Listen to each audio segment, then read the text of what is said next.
Good evening, USA. Good morning, Asia, and good night, Europe. I'm Chris Tang, the Faculty Director of the UCLA Center for Global Management. Welcome to the Wilbur Wu Greater China Business Series organized by the UCLA Center for Global Management. This event is also sponsored by the Cathay Bank. Before I begin, let me say a few words about Wilbur Wu. Born in China in 1916, Wu received his bachelor degree from UCLA in 1942. He was a vice chairman of Cathay Bank, and he became a major figure in the Los Angeles business, political, cultural, and charitable arenas.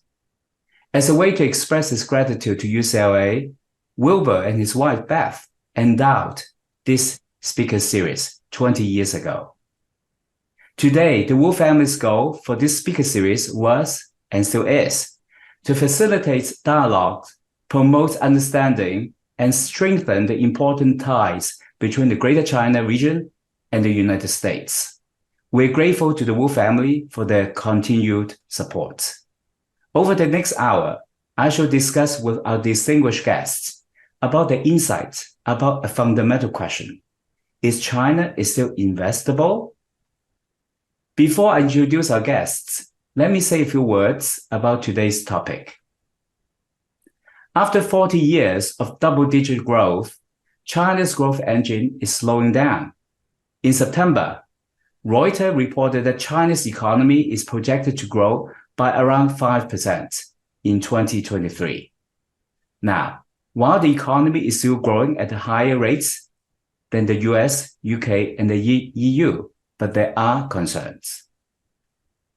Due to geopolitical tensions and various economic and political factors, China also recorded its first deficit of $11.8 billion in foreign investments during the July to September period. This means more investments are flown out of China than flown into China. With slow growth and with slower foreign direct investments, China is still investable? So I'm delighted to discuss this topic with two experts this evening.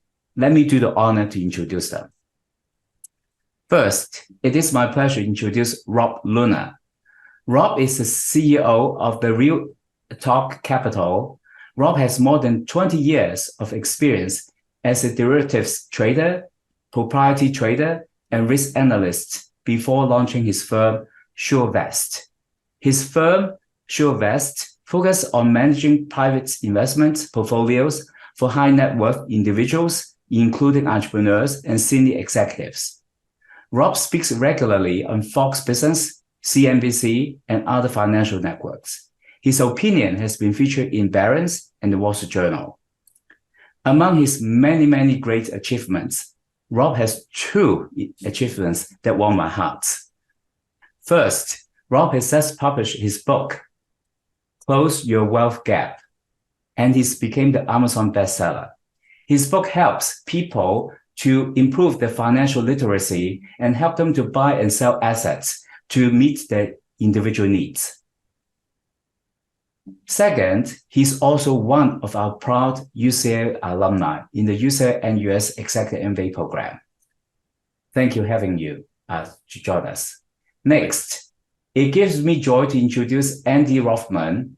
Andy is an investment strategist at the Matthews Asia. He advises clients and he speaks in the media about the latest insights into China and as well as Greater Asia region. Prior to joining Matthews Asia in 2014, Andy spent 14 years at CLSA, a leading capital markets company, as a China macroeconomist strategist. Also, Andy has spent 17 years in the U.S. Foreign Service, with a diplomatic career focusing on China.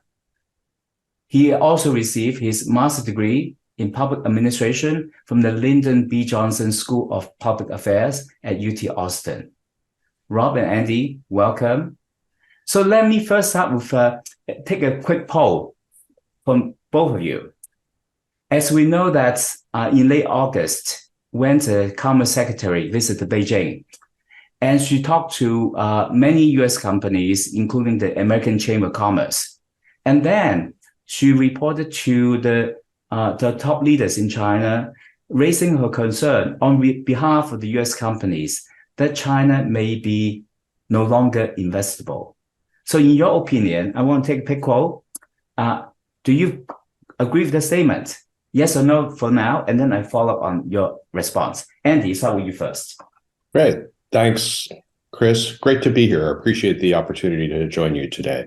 First of all, I think it's important to recognize that the media took Secretary Raimondo's comments a little bit out of context. What she said was that if China didn't change some of its regulatory and economic practices, then it could become uninvestable. And for that, I think she's right. But the simple answer to your question is yes, I think China is not only investable, I think it's a key part of an investment portfolio for any good investor. And it's important for a fiduciary, for their clients to consider this, simply because China is the world's second largest economy. And maybe even more importantly, China, on average every year, accounts for about 1/3 of global economic growth. That's a larger share of global growth than from the US, Europe, and Japan combined. And its stock market tends to be pretty uncorrelated to our market here. So for those reasons, for a long-term portfolio, China is definitely not only investable, I think it's a key part of a portfolio. Wow, thank you. Now let me ask you the following question. I'm going to ask Rob. Do you think it is given now the T-bill, the bond has a 5% interest rate, and all this, the US market is getting kind of volatile, so people have concern. So Rob, I want to ask you, based on your expertise, do you think China is a good investment destination? Well, I think from a perspective of being investable, I personally think it's barely investable. And if it is someone who's going to be investing in China, I think you really have to pick and choose your spots. So when you think about passive management, indexing, for example, versus active management, if you are going to invest in China, you'd probably want to invest alongside someone like Andy, who's very specifically picking companies in the area that can win in this environment. For example, why would you invest in China? Where would you be putting that in terms of your overall portfolio? I think is an important context. And as you mentioned, this is supposed to be the growth area of your portfolio. The challenge with that is, I think if we talk about and look at China, the next 10 years, really, if I talked to you about China 10 years ago, would have sounded a lot more opportunistic. I think people were a lot more excited about it. However, if you look at FXI, which is the largest China ETF, the rate of return over the last decade has been negative.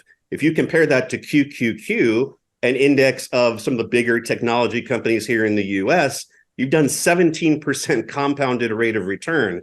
So when you think about homeward bias, I think if anything, that's just reconfirmed that. So I think the challenge is going to be, how are you going to get capital into China at a point in time like this?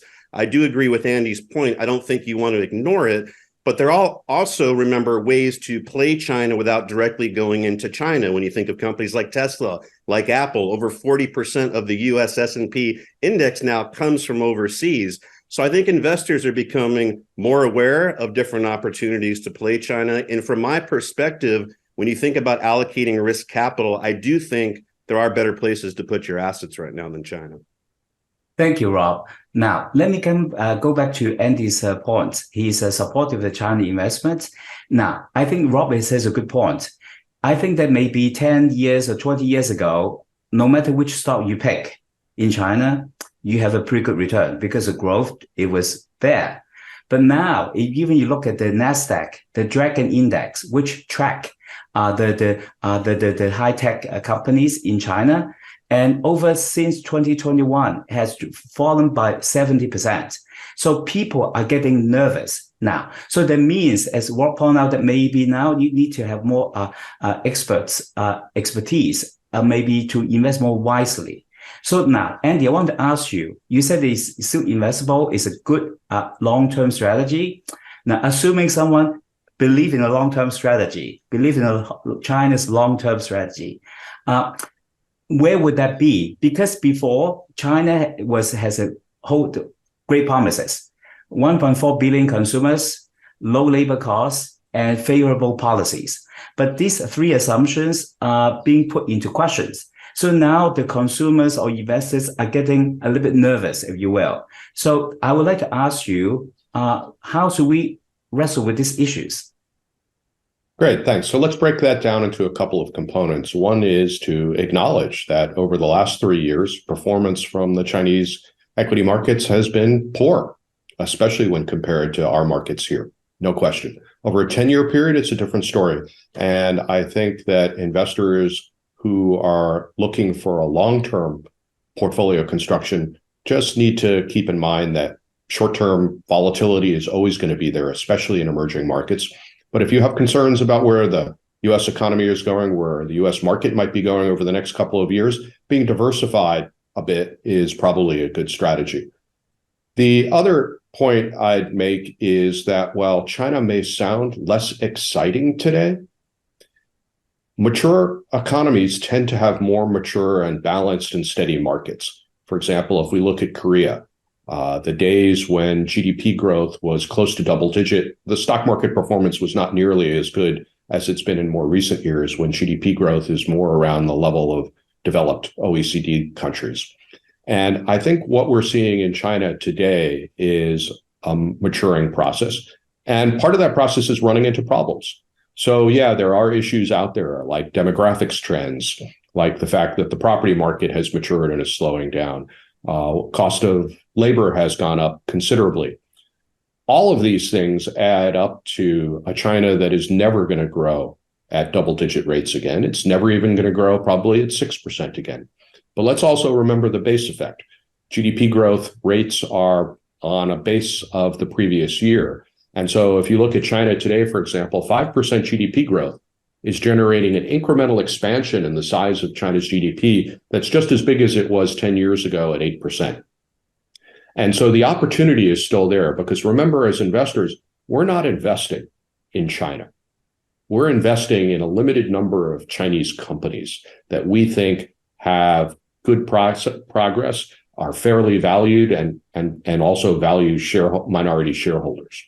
And so there are over 5,000 publicly traded Chinese companies in China and outside of the country. Matthews Asia, where I work, is one of the largest foreign investors in the China market, one of the largest in the United States. But at one time, we might only own shares for our clients in 200 out of those 5,000 companies. And I think that's really important, as Rob was alluding to before, in markets like China, having somebody to help you be an active rather than a passive index-based investor is useful. Well, thank you very much. So I'd like to turn to Rob. Andy said that the market may be more mature and then maybe more selective investment. Now, in your line of business, well, if using the kind of argument, if China is mature, then why not consider other emerging markets that is not mature yet? Maybe the growth is bigger, right? So I don't know. What is your view on that? Yeah, I mean, I would completely agree. And I think what Andy has articulated is really kind of around the confusion of why should I be investing in China? Because this whole idea of demographic growth and, also let's remember, there's this whole geopolitical challenge now. And so if China's domestic economy is slowing, you've got the real estate market, which is really slowing down. You've got this whole idea of common prosperity, which people still don't know how to navigate, which is really emphasizing state-owned enterprises over free market capitalism. That is a little bit of an issue. And so I think for investors, they just don't know how to look at China. And I think in terms of allocation of capital, that's the biggest challenge right now. How are you going to get a big allocation into China with a slowing domestic economy? So if you still are looking at emerging markets, if you want to stay close to home, I think some of those trends, the opposite, are places like India, where you have better demographics, you have better growth. You also have, in terms of purchasing power parity, there's still a big gap between China and India. So that domestic economy, which is also over 1 billion people, can be a lot more interesting for people to invest in. Obviously, some of the same challenges and risks that you have investing in emerging markets, but closer to home for me, places like Mexico, where you look at the United States by 2050, it's estimated there's going to be more Spanish-speaking individuals than there is English. U.S. will be the largest Spanish-speaking country out there. And I'll just tell you, as someone who works with a lot of startups and entrepreneurs, I've seen more people going to Mexico in the last 2 years than I've seen over my whole career. So that's another opportunity that I think people can look at. And also, if you look at wages, actually cheaper than what you're seeing in China now. So it's just one of those things when you're an investor, and I think that people are a lot simpler, even higher net worth investors than most people think. Those stories are going to resonate a little bit better with investors. And I think that's somewhere that in terms of your emerging market allocation, people are going to be more apt to directly invest there. But I do want to, talk about, Andy made a great point. If you're investing, I know with Andy, you're not investing in China, because to me, China as a whole is not investable. That being said, there definitely can be some companies, and that's what Andy's talking about, is picking companies that are able to navigate that and succeed. So I don't want to bash companies just because they're domiciled in China. That where they're domiciled, especially today, really doesn't make that much of a difference. And so when you look at the opening playing field, you really want to look at those companies. My biggest challenge, though, obviously, is the geopolitical issues around China, the tariffs. It's just a competitive disadvantage for Chinese companies right now. And there's going to be something that has to change of magnitude for them to become investable. So I know Andy's doing a great job, but he's fighting with one arm behind his back with these, as are those companies that are domiciled there in China. Well, thank you, Rob. So you point out about the risk, and also Andy talked about diversification. Now I'm going back to Andy's point earlier. When you said the China's market is mature, let's say, well, when the word maturity reminds people that, well, maybe the regulations and the situation or the geopolitical issues are more stabilized. But to most investors' mind, it is not quite so. So, for example, the Chinese governments, they refined their counter espionage law that's effective July. And also they have the data protection law that regulates how data is collected and used and also stored in different locations. That actually create a problem for DD to go for IPO in the US. Now, having said that, because all these laws are still evolving, if you will, it really makes investors a bit nervous. So in that case, of course, they will seek your advice to select the golden goose among the 5,000 companies. Now, I'm curious, how do you go about navigating this kind of evolving regulations and select the sweet spots of the investments? Andy? Well, what you've described is a really hard job. Unfortunately, it's not mine. But I want to go back to one of the points that you made. What I was trying to say was that China is more mature. They haven't finished the maturation process. It's still an emerging market. And it still has the risks associated with investing in emerging markets. There is, for example, no rule of law in China. But I am fortunate to be part of a team of 35 investment professionals at Matthews Asia, and I'm the only one of that group that looks at the macro. So I focus on the Chinese economy, politics, and U.S. China relations, and how China fits in with the rest of the world. But all of my colleagues are focused every day on behalf of our clients to trying to pick the right companies. And again, going back to what Rob was saying, this is why I think it's really important in emerging markets to be an active rather than a passive index-based investor. It is a market that's really difficult. We're talking about doing a lot of on-the-ground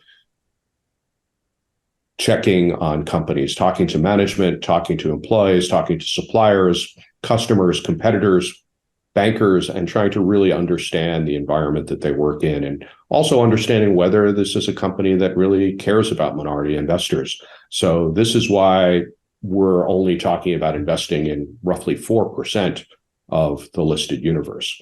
And part of this process of becoming a more mature market is not only on the macro side, but the regulatory process in China. It's not there yet, but it's making progress. And also the quality of the companies has changed dramatically over the last couple of decades. And then right now, this is a great time for people to, I think, take a look at their portfolio and say, if I don't have enough diversification, and I am all in favor of what Rob was talking about looking at other markets like India and Mexico as well. I'm not just, my work is focused on China, but I would never say to an investor, you should only be focused on China. This is a great time because valuations in China are really cheap. China is an unloved, underperforming market, and these things tend to come in cycles. And we can talk a little bit more later on today about whether that cycle is about to change, but I think this is a good opportunity for people to take another look at whether they have the right level of exposure to that part of the world. That's a very good point. Now, Rob, I will circle back to you. Now, so in terms of diversification, that you talk about Mexico, Latin American market. Now, that has really held promises for decades, but has not yet materialized. Yep. Same thing about Vietnam. You look at VinFast, they're now selling EV in the US, but the stock prices did not really go very far. Then the question is that what makes you think this time is for real? What's your view? Yeah, well, I heard one time that India was the land of opportunity and always will be. And so, look, I think, Andy makes a great point in terms of the regulatory environment. And as these companies are maturing, some of the regulations really haven't kept up with them. And so it goes back to kind of what I was saying at the beginning. It's understanding as an investor, and most of the people on this call are not institutional investors. They're average investors looking to allocate capital, and understanding for your risk-based capital, your 10-year plus investments globally, not only stocks, just different asset classes, bonds, alternatives. Is this the best place to be over allocating? I would arguably say, probably not at all. In my case, I'm very underweight emerging markets. I believe that's the right call. It's been the right call. Because I'm a big believer in two things. Yes, valuations are very, very important, and the company is the most important thing. However, to make money, you also need a catalyst. You also need momentum. You need something that's going to drive that. And valuations has never been and will never be a good timing mechanism. Things can stay cheap for a very, very long time. So for me, just being cheap is not a great catalyst. And so if you want to talk about catalysts, there's Web 3.0, there's artificial intelligence. It reminds me when I got into the market in the 90s, when no one believed in Google or Amazon or what would be the leaders of the next 20 years. So I think we're coming at a point in time for investors where we had this big market correction that started about a year and a half ago. It looks like we've started to bottom on some of those names. Now, traditionally, what happens, though, is you're going to have new leadership coming out of that. And so I believe the names that led us over the last decade will not be the same names over the next 20 years. And you only get these opportunities every 15 to 20 years. And so if there is a new brand of leaders that's going to be leading the market, do you want to try to find some of those names? I would say most of those are not based in China or any emerging market right now. And do you want to be part of that movement? Maybe you do. The only way you wouldn't be is if you believe putting your money in India or China or Mexico is going to get you a better return on capital in the next 10 years. And so that's what I'm looking at.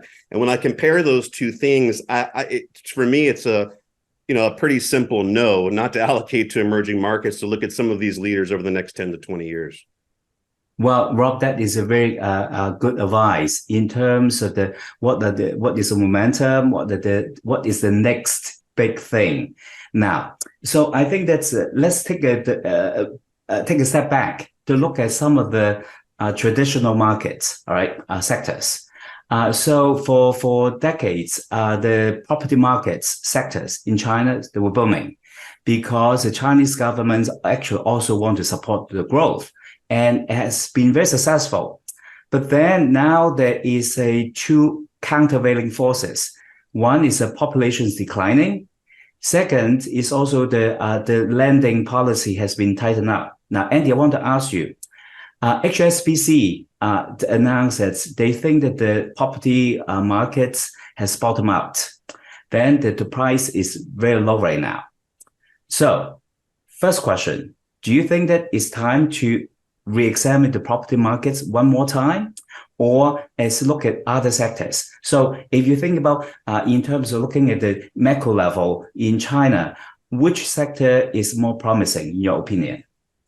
Well, Chris, if you don't mind, I'd like to follow up on a really interesting point that Rob made a minute ago before we talk about property. Is that okay? Yeah. Yeah, I agree with the idea of looking for the next Apple or the next Google, but we also have to agree that's really hard to do. And I think it also makes sense to have a well-rounded, diversified portfolio while you're doing that. So I would argue it's not a case of I either look for those companies or I invest in emerging markets, because the reality is that emerging markets, any markets outside of the US, is going to be a relatively small allocation for any American investors, both because our market is big and vital and we have home market bias. So do you want to have a little bit of that diversification? And then I also agree with the point Rob made that low valuations are not enough. You need a catalyst that's going to bring those valuations up. And so I'd like to talk about, from the macro perspective that I have on China, what those two catalysts might be right now. One is, the most important one, in my view, is that I think the Chinese government has made some serious mistakes with its economic and regulatory policies over the last few years. And I think this is the primary reason why the market has performed poorly over that period of time. But the good part is that the government has recognized and publicly acknowledged that they've made these mistakes. And I think they're in the process of fixing those. So I think for investors who are thinking, do I want to invest in China, or is China investable? One of the important decisions you have to make is, what does the Chinese government want from its people and its economy? And so for me, having spent 4 decades doing this, I've got kind of 2 pillars of my framework for thinking about China. The first is that Chinese people are really, really resilient. They've gotten a lot thrown at them and they always bounce back. They never give up. That's households, that's entrepreneurs, everybody in China in general.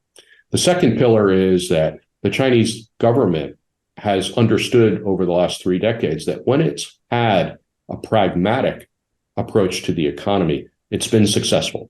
People have gotten rich. When I first went to China, on a per capita basis, it was poorer than Haiti and Afghanistan. And we know where it is today. And this pragmatism has not only made China rich and made the people rich, given them the opportunity to make themselves rich by being entrepreneurs, it's completely changed the structure of the Chinese economy. When I first started working in China, there were no private companies at all. Today, about 90% of urban employment is in small entrepreneurial private companies, the kinds of companies that Rob works with. All of the net new job creation comes from these private companies, all of the innovation, all of the wealth creation. Xi Jinping knows this. In fact, I'm going to dinner with Xi Jinping tomorrow night, one of probably several hundred of his closest friends in San Francisco. And I'm assuming that he's going to talk about this because he understands that foreign investors have lost confidence and trust in this process. But what's more important is how Chinese people are reacting to this. And I think what we've seen in the last few months has been a pragmatic course correction, that he's not ideological, that the failures of policy in recent years haven't been because all of a sudden, after 10 years in office, he's become an ideologue. It's because he's made a lot of really bad mistakes and it's taking him too long to course correct. But I think that course correction is underway. So that's one catalyst. The other catalyst is, I think we're going to see earnings really improve. And the reason that valuations have come down has been largely because of the market. If the economic course correction that I'm describing works gradually over the coming quarters, then I think you're going to see a recovery in earnings. And one of the good early signs is that the last 2 months, we've seen double-digit year-over-year growth in industrial profits in China after many, many months of negative year-over-year change in profits. I've talked for a long time, so I don't know if you want me to keep going on property or leave that for another question. No, I think continue. I think that come back to this one. Can you talk a little bit about the property market, especially now the population is shrinking in China? So in terms in the long term, when you talk about long term investments, if this is not a unicorn sector, what other sectors you think that this hold more better promises? Yeah, well, I think it is true that the working age population has begun to gradually shrink, but the overall population is not shrinking yet. But there are still demand drivers for property. There are still people getting married. There's still people getting promoted, having children. There's still urbanization, people moving from rural to urban settings, needing houses. All of this is much slower than before, but this is also not new. If you look at the CAGR for new home sales on a square meter basis, When the property market began only a couple of decades ago, remember, prior to really 2000, everybody lived in government housing. Go back to that early days, and you had a CAGR of 20%, and then it slowed down to 10%, then at 5%. The last few years, it's been growing at about 2%. So the property market has been maturing like the rest of the economy. It's been contributing less to growth on a steady basis, but we're still talking about a great opportunity for a handful of developers, just like we have here in the United States, where growth is much slower. We're also seeing an important shift now where the existing home market, the secondary market, is really finally coming into play. So for the last few months, the growth rate of existing home sales has been much faster than it has been for the new home market. And this isn't getting very much coverage. So I think one of the issues that we've had in China is people have lost confidence in developers to deliver new flats on time after putting 30% cash down. So if you look at a city like Chengdu, Changsha, recently the sales of existing homes on a square meter basis have more than doubled. And these, may not be cities that are well known to everyone in the audience, but Chengdu's got a population twice the size of New York City. Changsha's about the size of New York City. So I think the market is maturing, is growing more slowly, but that means it will still be a driver, not as prominent in the economy. And can we find a couple of developers in a country that big that might be good investment opportunities, or let's say a company that services leasing? Very good. Thank you. Now, Andy, later on, I'll come back to you about that questions. Now, going back to Rob, now that Andy said it's true. Picking unicorn companies is difficult around the world, right? Just like Amazon, Apple, we don't know, right? Now, but then if knowing that China is more, maybe more mature than other emerging markets, and then on that hand, other markets may be developing in a similar trajectory like China. Then in the case, would that mean that maybe some other markets would actually mimic the growth rates like China? Maybe that's also an opportunity to consider those emerging markets as well. If that's the case, among all the emerging markets such as India, Vietnam, Latin America, and whatnot, where would you suggest your clients to invest? Yeah, I mean, as I was saying, I think two markets that make sense if you're going to have an allocation to emerging markets, from my view, are Mexico and India for some of the reasons that I already spoke about. Now, you can do that on a larger basis. Vietnam also has been a big benefactor of rising rates inside of China. So I think Vietnam would be third on the list for me. I'm not a huge emerging market only investor. However, those are three markets that I think are definitely, in my view, more investable than China. They don't have a lot of the geopolitical concerns, and everything that Andy is talking about, I absolutely agree with. I just think as an investor now, I would be looking at kind of show me the money first. Let me see some of these things. I don't think it's a rush to have to allocate capital today to China. And just in any investment that I'm telling my investors, one thing we have that we didn't have 2 years ago is a risk-free rate that now is pushed over 5%. We have money market accounts that are being, 5.25%.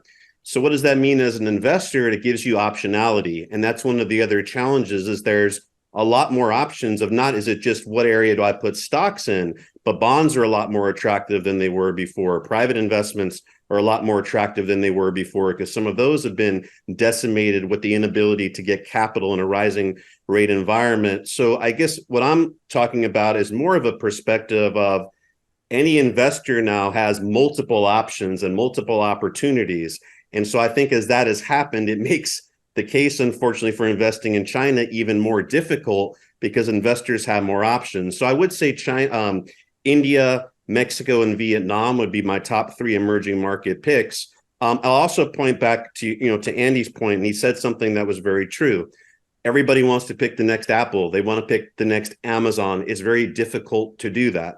I would arguably say, though, that it's a little bit different today when we want to talk about diversification. When I was in the market in the late 90s, there was only a few ETFs, which was the diamonds, the QQQs, the SPY. Now there's hundreds, thousands of ETFs. So if you want to buy a basket of artificial intelligence stocks, if you want to buy a basket of Web 3.0 cybersecurity stocks, you don't have to go out and pick those one or two winners. And so again, it comes down to investors having a lot more options to do thematic investing and get behind some of these strategies that I do personally believe, if I was going to put money in Web 3.0 or artificial intelligence and I only had 5 years to allocate that, I'd rather be there versus being in any emerging market investment in terms of my equity allocation right now. Well, I'd also add that, it's quite possible that the next global Amazon or Google is going to come from Asia. If you look at technological development in that part of the world, it's been leading in a number of areas. Look at EV batteries, for example. Really difficult, complex technology, and the leaders are in Asia. Look at solar. So one of the ways to look at the next Amazon or Google would be to look across Asia. And ETFs are increasingly a great way to play this. Matthews Asia has a suite of active ETFs that cover not only China, but all of the emerging markets. And so that's one opportunity, is to have help from professional investors to try and identify which of those companies. That is a very good advice, Andy, in terms of ETF, and then Matthew Asia has also provided service as well. Now, coming back to your comments earlier, Andy, when you talk about property markets, yes, the Chinese government has taken some corrective measures, if you will, maybe lower the interest rate, and also the down payment is lower to make it the home purchasing process easier. And yet, the consumers are still not quite comfortable with that in China. So therefore, although there's a stabilized, but it's not quite picking up. So that's when we see that some of the major developers, they're having difficulty to repay the interest payments in recent months. Now, let me ask you this then. Right now, that is actually the new property development is kind of stuck, and yet consumers has a lot of money. Chinese consumers save a lot, unlike Americans. They save a lot for the future. Then the question is that we just need them to spend more money. If they spend more money, the entire country, the engine will grow again. Now, then the question is right now the West is trying to encourage President Xi to loosen up a little bit and provide maybe better welfare, maybe better some kind of helicopter money to get the consumer spend, to get the engine growing. And yet he's hesitant to do that. Now, do you think, is this the only button he can push? Is it something else he can consider to get the engine started again, like the catalyst? Well, I'm quite sure we're not going to see any helicopter money from Xi Jinping. He clearly doesn't believe in the idea of handing out checks to consumers like we did. And it's one of the reasons why things have been a little bit slower to recover than we saw here. But you make a good point about savings. China has always been a high savings country. A lot of that has been because the social safety net is weak. So people are saving for their retirement. They're saving for healthcare when they get older. They're saving for their kids' education. On top of that history, though, since the pandemic began in the beginning of 2020, households have been saving even more. So family bank deposits in China since the beginning of the pandemic are up 66%. That's a net increase in family bank deposits equal to more than $7 trillion US dollars. Way bigger, for example, than the GDP of Japan, bigger than all retail sales spending in China in 2019 before the pandemic. So really the question is, at what point are people going to be comfortable enough to start drawing down a little bit of that savings, not only to spend on goods and services, but also hopefully to put some of that money to work in the Chinese stock market, where Chinese investors own about 95% of the market cap in the A-share market, Shanghai. But let's also remember that while consumer spending right now and the overall economy is a bit weak, it's not the disaster that a lot of the media reports that we're reading here make it out to be. For example, in the third quarter of this year, inflation-adjusted real income was 21% higher than it was in the third quarter of 2019. That's a phenomenal growth rate in income. Year over year, income grew 6% in the third quarter. Retail sales in China in September, the October data is coming out a little bit later tonight.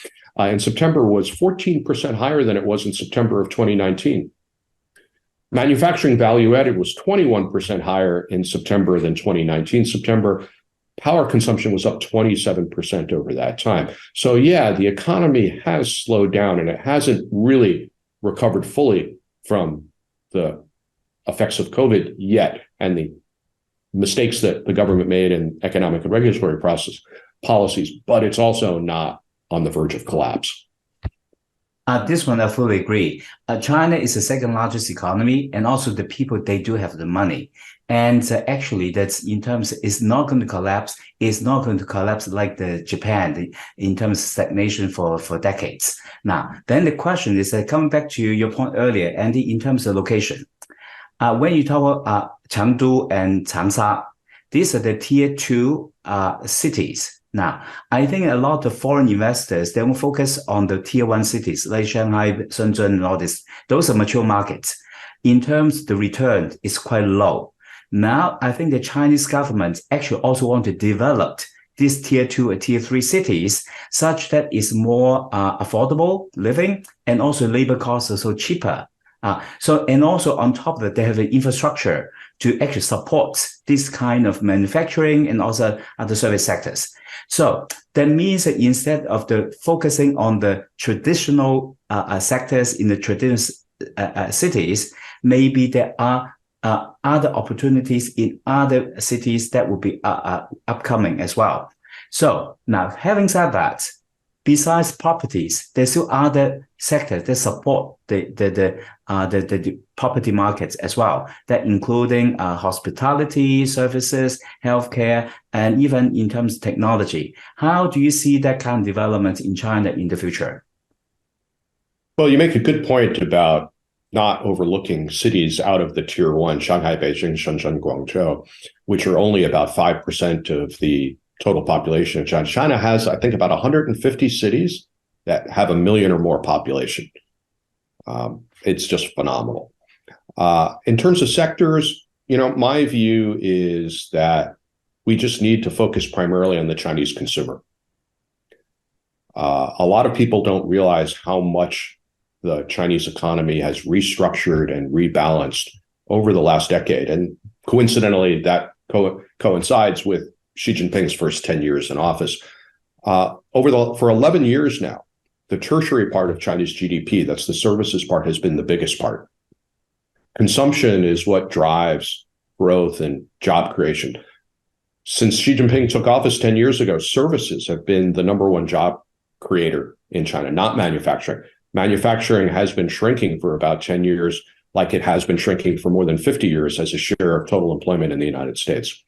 So I think from a sector perspective, we want to look for Chinese companies selling goods and services to Chinese consumers. But, I admit that's a really simplistic thing to say. After that, it's my other colleagues on the investment team who are looking at from a bottom-up perspective, trying to find the good quality companies that are fairly priced. That's, I think, the key, is not saying I'm going to invest in retail, I'm going to invest in property, I'm going to invest in tech. It's really about finding a handful of good quality companies. Well, very good advice. Now, Rob, coming back to you, I think that we should fully agree that actually consumer has a lot of money, including Americans, because of helicopter money. Right. So because during COVID, they didn't spend the money. There are trillions of dollars. They need to park it somewhere. Right. So for American consumers, before they say, maybe China is no longer the high return investments. If you were advising your clients today, if they have $1,000 to invest, how would you suggest them to diversify the portfolio?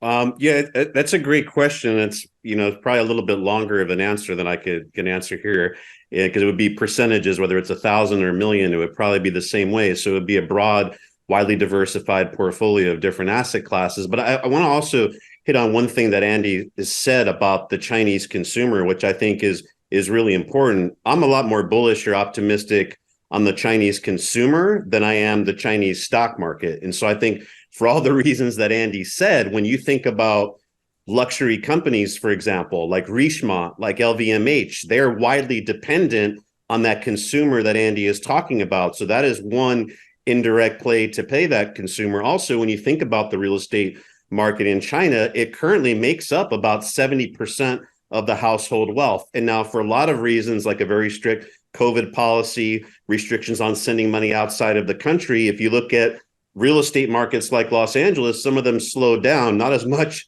as people thought they would.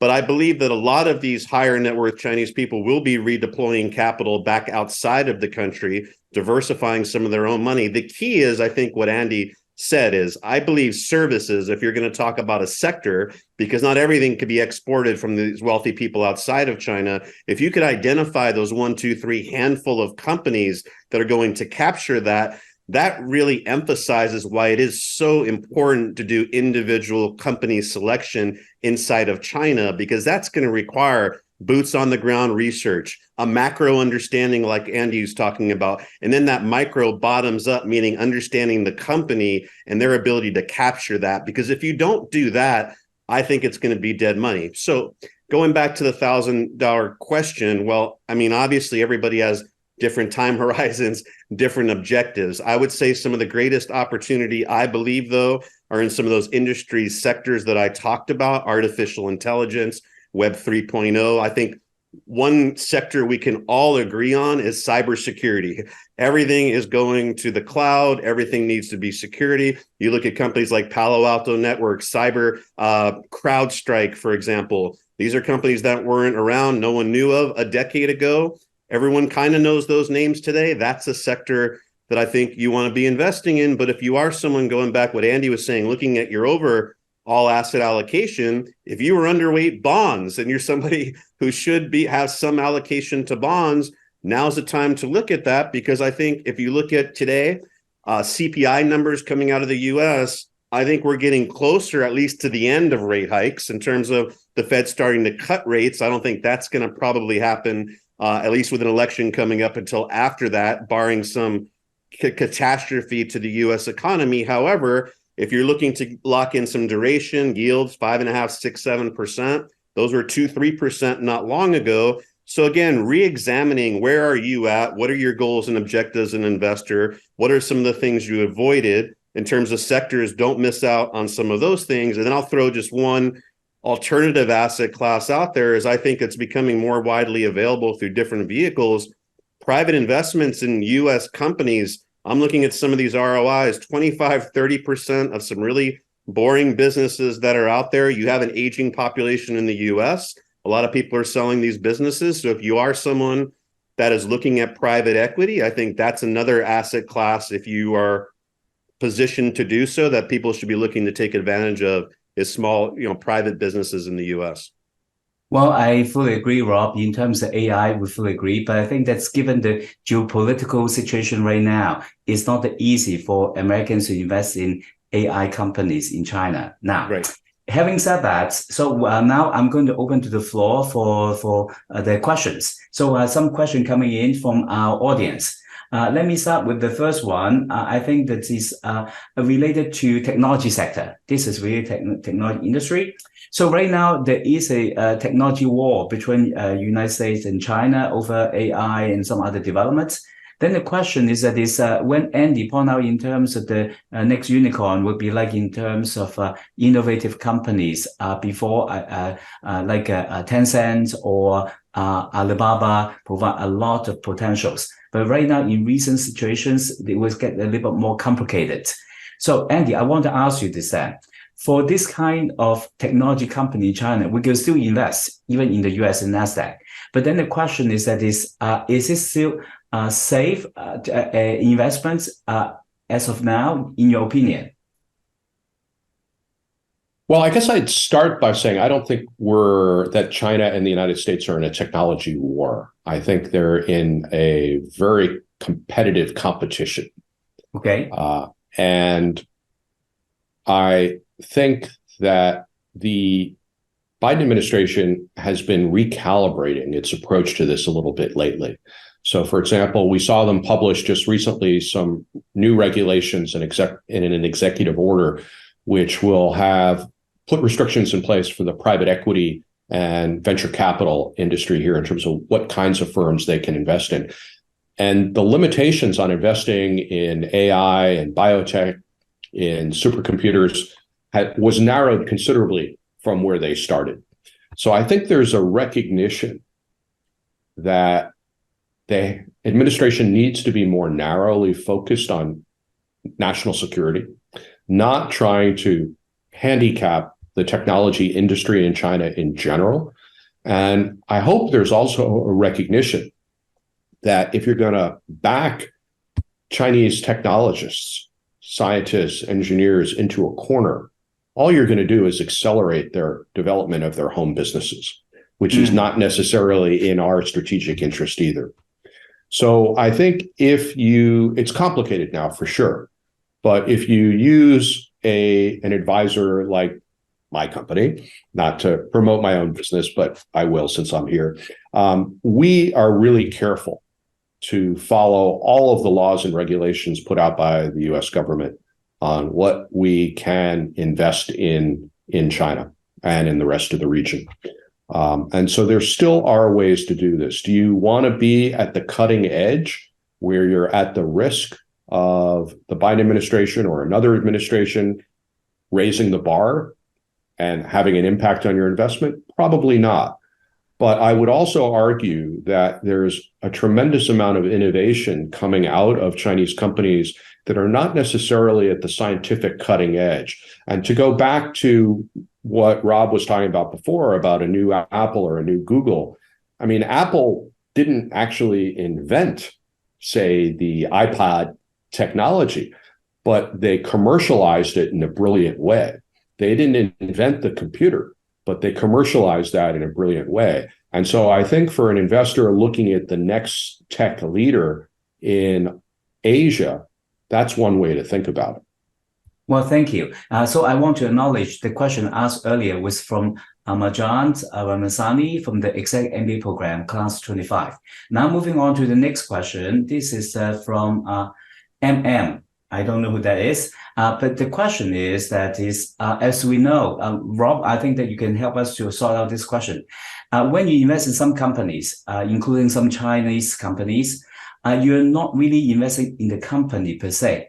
You are just buying a proxy of a company that registered somewhere else, like a Bermuda somewhere else.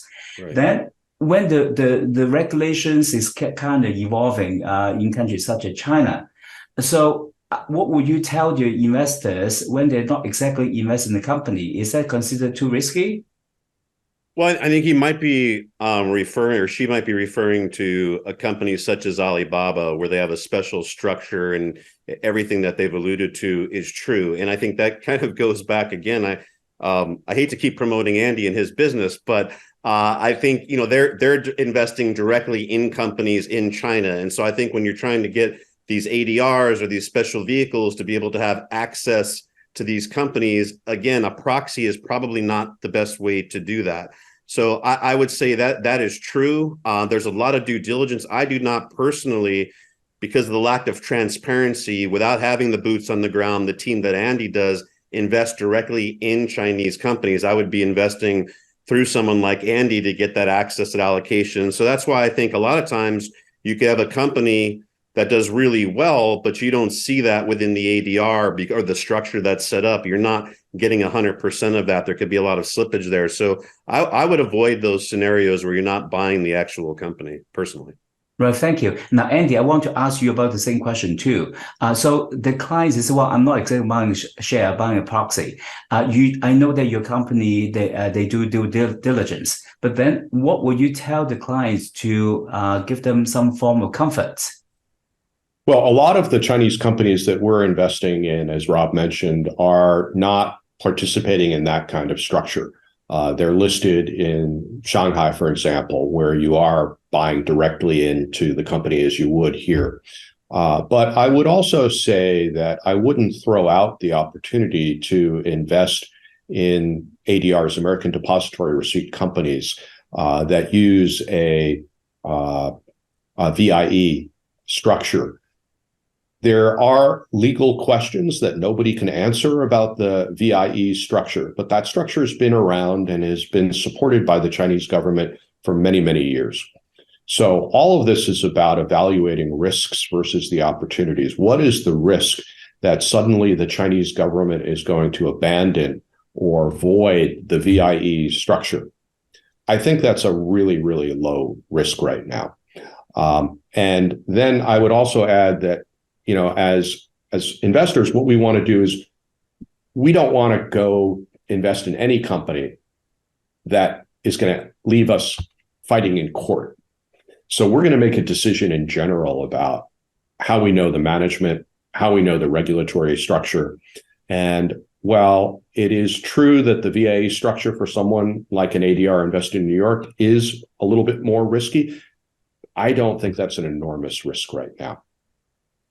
Or I wouldn't even say a significant risk right now, because it's just not in the Chinese government's interest to cancel the structure for about 250 of some of the most prominent technology companies and consumer companies. Another way to look at this is about a year ago, the SEC, through the Public Company Accounting Oversight Board, the PCAOB, put pressure on the Chinese government and basically said to them, you're either going to allow the PCAOB inspectors to audit the accounting workbooks for all of the Chinese companies trading in New York, or we're going to kick them all out.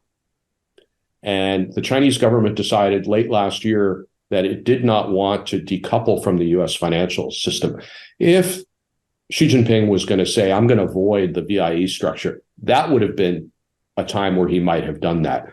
But opening up the books of these companies to auditors from the PCAOB under the SEC, to me, was a pretty clear policy statement of these listings, these companies trading in New York, is in China's interest. Well, thank you for giving us that kind of assurance. I think it's good to hear. Now, moving on, the last question, so in real time. This is from Julian Urrutia from the full-time MBA student class of 25.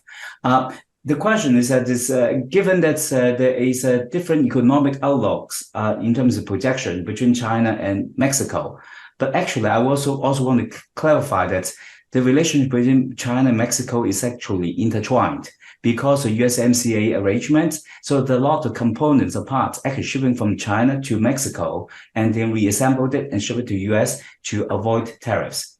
But the question is given these two emerging markets, how would you provide a more balanced in terms of the risk and balance return in the long run from the investment perspective? Andy, what do you think? I start with first. Okay. I don't see it as China versus Mexico or China versus India. I think investors should have a reasonable allocation to markets outside of the United States, especially emerging markets, which drive so much of the global growth and so much of the innovation and are already generating a lot of the leading new companies in the world. So I think there are different ways of playing this. You can look at some of the ETF or mutual fund products that we have for emerging markets, which will give you an allocation to all of those countries so that you're not placing a bet just on one. And I think you're also right in noting that a lot of what's been happening in Mexico and Vietnam, especially less so in India, has been because Chinese companies have been decamping from China and setting up processing and assembly in those places. So there is a dependency chain. And so this is not really decoupling. It's just a reshuffling of the global supply chain. And I think that investors can make smart portfolio decisions to take advantage of that without having to say, is it going to be Mexico or is it going to be China? Wow, this is a wonderful summary, Andy. It's a portfolio. It's not just one or the other. It can be both. So now in real time, I'm going to end here and just summarize what we learned from both of you. So I think that's yes, China, it has a little in terms of little hiccup, in terms of the recent government policy, is actually make the investments portfolio a little bit rocky right now. But I think it seems both views is that you look at a more portfolio, a holistic kind of investment strategy in the long term. I think that is still a good idea to look at China as part of the portfolio, not all. And also that's because there's so many companies, they have under different regulatory measures. So I think that's having a company such as Andy's Matthew Asia and then Rob's company provide more due diligence to actually select a more portfolio and try to do the due diligence to understand in terms of the risks and opportunities in different sectors. That will be very useful. So in real time, I want to take this opportunity to thank both of you for sharing your wisdom and insights with all of us. We learned a great deal from both of you, and I want to thank both of you, and also I want to thank the audience for the privilege of the time. Thank you and good night. Thank you. Thank you.